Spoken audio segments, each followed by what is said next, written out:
नमस्कार, मैं हरविंद सिंह ठाकुर और आज हम बात कर रहे हैं पथरिया की जाने माने कलाकार जो अपने आप में बुंदेलखंड के कवि और पूरा क्षेत्र इन्हें बुंदेलखंड के कवि के नाम से जानता है।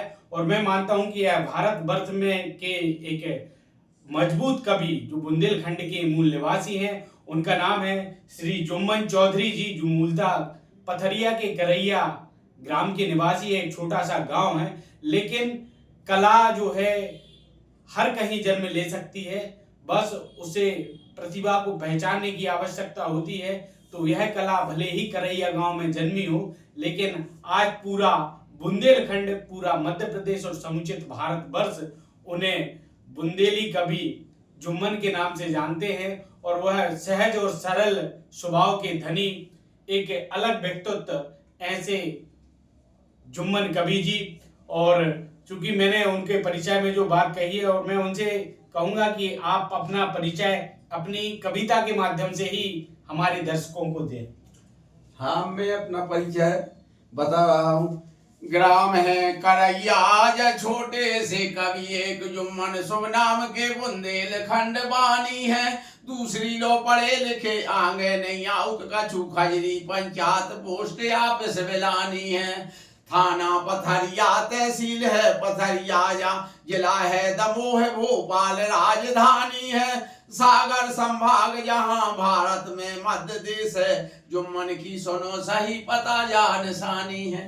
वाह, अद्भुत अंदाज है इनका अपनी कविता के माध्यम से परिचय देने का। और हमेशा जब भी यह किसी कार्यक्रम में मुझे मिले हैं या टकराए हैं, तो यह जो उनका परिचय है बड़ा अद्भुत और लोगों को भाने वाला होता है। एक बार में ही उनको याद हो जाता है।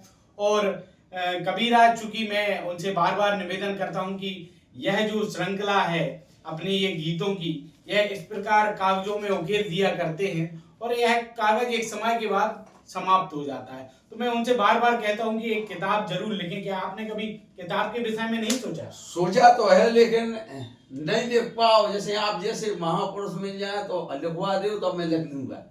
नहीं, मैं महापुरुष तो नहीं, लेकिन आप यदि आपके पास इसका संग्रह है, हाँ, है इकट्ठो है सब कछु, हाँ, है। तो हम आपसे जाए कहें कि आप जो है यूं अच्छे से लिखो और हम जो हमारे यहाँ टाइपर है उनसे यहाँ टाइप करवाएं, और आप इसका एक पुस्तक, चूंकि आप आने वाली पीढ़ी हो, हाँ, कछु दे जाओ आपके जावे के बाद, ऐसा हमारा विचार है। चूंकि आप की जो कविताएं हैं जो गा रही हैं, या जो ये कहना चाहिए बुंदेलखंड की जो खुशबू इन कविताओं में जो छुपी हुई है, तो आप सबको बखान आगे भी मिलता रहे।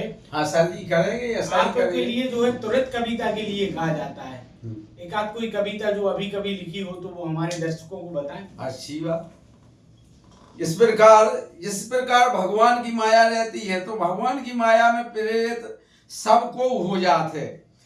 अरे को सबरे फिरत लेवे कैया के जाबे रन को की भाई नैया, या माया ऐसी ठगनी नारी, इने ठग लय कई तप धारी। सो नारद ऋषि के रई नैया के जाबे रन को की भाई नैया, इहो सबरे फिरत लेवे कैया के जावे रन को की भाई नैया। जाय अवध को करो विनाशा, दशरथ मरे राम वनवासा, वन भट के सीता के सैया के जावे रन को की भाई नैया, इहो सबरे फिरत लेवे कैया के जावे रन को की भाई नैया।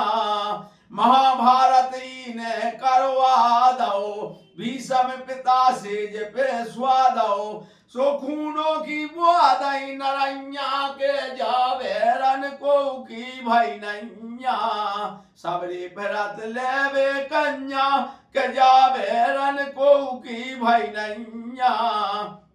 अब जिनके जमाया आजाद है, जा माया जिनके घर रावे, उनको सही नींद न आवे, सो फेल करत गद्दार रजैया के जावे रन को की भाई नैया।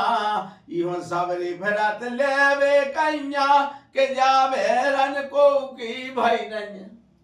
अच्छा जी, ये बेरनपुर की मतलब धन किसी का नहीं हाँ, हाँ, होगा। हाँ, हाँ, सब इसे हाँ, लेने का हाँ, प्रयास करते हैं, हाँ, लेकिन हाँ, यह धन किसी का। हाँ। बड़े ही अद्भुत ऐसे ही कलाकार हैं बुंदेलखंड के, और वह अभी एक उन्होंने काफी अच्छी रोचक एक कविता हमारे बुंदेलखंड के महापुरुषों के ऊपर भी लिखी है। आप वह कविता भी सुनते रहें और लोगों को भी सुनाएं, और बुंदेलखंड के ऐसे महापुरुषों से इस कविता के माध्यम से परिचय कराएं जिन्हें आप जानते हैं, मानते हैं, लेकिन हमें यह पता नहीं कि वो हमारे आसपास के ही महापुरुष हैं, और उनके जीवन का अनुसरण अवश्य करें। आप देखते रहिए हमारे बुंदेलखंड के जो नवरत्न के रूप में, और ये कहना चाहिए जो बुंदेलखंड के कलाकार हैं उनके विषय में हम जल्द ही एक नए कलाकार के साथ आपसे भेंट करेंगे। तब तक के लिए नमस्कार।